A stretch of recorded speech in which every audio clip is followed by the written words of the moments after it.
मिथिला नरेश के वहां से विदा हो जाने पर ऋषि विश्वामित्र राम और लक्ष्मण को लेकर यज्ञ मंडप में गए। यज्ञ मंडप को अत्यंत सुरुचि के साथ सजाया गया था। उस भव्य मंडप को देखकर लगता था मानो वह देवराज इंद्र का दरबार हो। देश देशांतर के राजा महाराजाओं के बैठने की अति सुंदर व्यवस्था की गई थी। मंडप के ऊपर बहुमूल्य रत्नों से बने झालरयुक्त आकर्षक वस्त्रों का वितान तना हुआ था। वितान के चारों ओर फहरते हुए पताके मिथिलापति की कीर्ति को प्रदर्शित कर रहे थे। बीच बीच में रत्न जटित स्तंभ बनाए गए थे।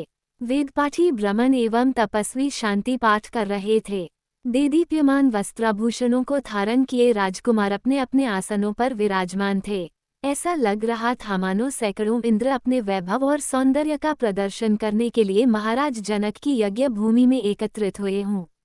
इस सौंदर्य का अवलोकन करने के लिए जनकपुर की लावण्यमय रमणियां अपने घरों के इझरोखों से झोंक रही थीं। गर्जन तर्जन करते हुए पिनाक को इस मनोमुग्धकारी वातावरण में यज्ञ भूमि में लाया गया। सभी की उत्सुक दृष्टि उसी ओर घूम गई। सहस्त्रों व्यक्ति उस धनुष को एक विशाल गाड़ी में धीरे धीरे खींच रहे थे।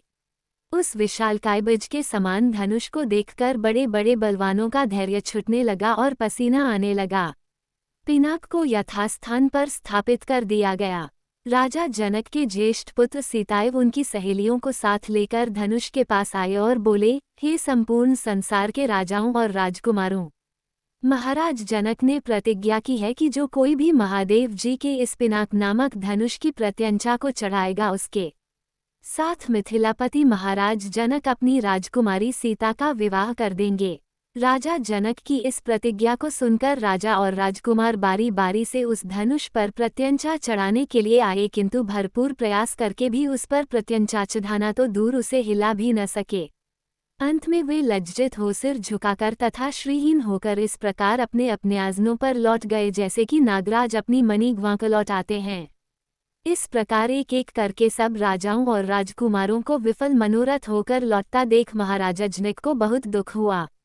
उन्होंने बड़ी निराशा के साथ मर्मभेदी स्वर में कहा, संपूर्ण संसार के विख्यात शक्तिशाली योद्धा यहाँ विद्यमान हैं, वह किंतु बड़े दुख की बात है कि उनमें से कोई भी पिनाक पर प्रत्यंचा नहीं चढ़ा सका।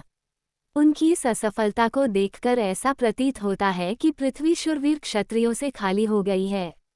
यदि मुझे पहले से ज्ञात होता कि अब इस संसार में वास्तव में कोई क्षत्रिय योद्धा नहीं रहा है तो मैं न तो धनुष यज्ञ का अनुष्ठान करता और न ऐसी प्रतिज्ञा करता। लगता है कि मेरी पुत्री सीता आयुपर्यंत कुंवारी रहेगी।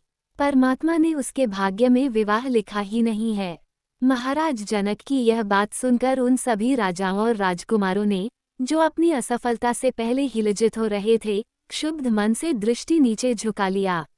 राजा जनक के द्वारा की गई इस भर्त्सना का उनके पास कोई उत्तर न था, परंतु अयोध्या के छठी राजकुमार लक्ष्मण को मिथिलापति द्वारा समस्त क्षत्रियों पर लगाया गया लांछन सहन नहीं हुआ। कुपित होकर उन्होंने अपनी भूकुटे चढ़ा ली और तीखे शब्दों में बोले, हे मिथिला के स्वामी राजा जनक, आपके ये शब्द सर्वथा अनुचित और सूर्यकुल तथा रघुवंश का अपमान करने वाले हैं। आश्चर्य है कि आपने ऐसे अपमानजनक शब्द कहने का साहस कैसे किया। जहाँ प्रतापी सूर्यकल का साधारण व्यक्ति विद्यमान हो वहाँ भी कोई इस प्रकार तिरस्कार भरे शब्द कहने से पूर्व अनेक बार उस पर विचार करता है। फिर यहाँ तो सूर्यकुल के मणि श्री रामचंद्र साक्षात विराजमान हैं। आप शिव के इस पुराने पिनाक की इतनी गरिमा सिद्ध करना चाहते हैं। मैं बिना किसी अभिमान के कह सकता हूँ कि इस पुराण धनुष की तो बात ही क्या है। यदि मैं चाहूँ तो अपनी भुजाओं के बल से इस धनुष के स्वामी महादेव सहित संपूर्ण सुमेरु पर्वत को हिलाकर रख दूँ। इस विशाल पृथ्वी को अभी इसी समय सतल में पहुँचा दूँ। ऐसा कहते हुए लक्ष्मण के नेत्र क्रोध से लाल हो गए, उनकी भुजाएं फड़कने लगीं और उनका संपूर्ण शरीर क्रोध की ज्वाला के कारण थर थर कांपने लगा।